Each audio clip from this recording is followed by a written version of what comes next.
Good morning, everyone. Welcome to Cheryl's Cherished Hymns.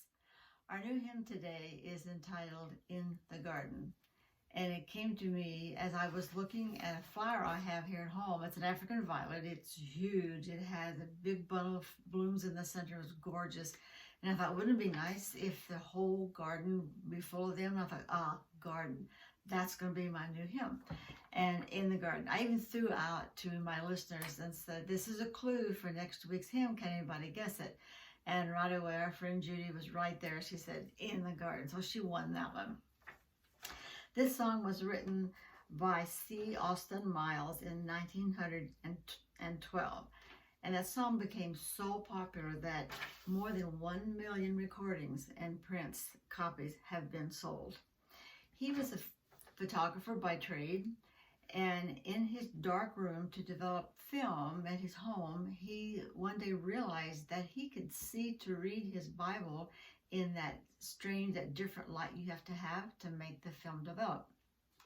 So he kept his Bible in there with him because he's always looking for signs and ideas for new songs. One day his Bible fell open to John 20, and there was the story of Mary going into the garden and to the tomb only to find that her Lord was gone. She was so disheartened, she started to cry. And then this voice was heard behind her, calling her name. She instantly recognized who that was and turned around and recognized that, oh, Rabboni, as she knelt at his feet. That is a Jewish term meaning master or teacher. As that happened, he read the story. He could feel himself kind of walk right out into that garden along with Mary. It was so real to him. And then when he came back into his dark room, it was so real and so vivid to him. He still felt his hands gripping his Bible and the muscles trembling in his hands. And he realized also that today, as Christians, how important it is that we can experience God walking with us, being there as our personal friend and Savior to help us through everything that we experience. So that easily became his title for the song, In the Garden. So I hope you enjoy In the Garden.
Well, I hope that song encouraged you to know that you do have someone walking with you, holding your hand and telling you that he's with you and he talks to you and you are his own. So please visit us again next Monday for another selection of Cheryl's Cherished Hymns.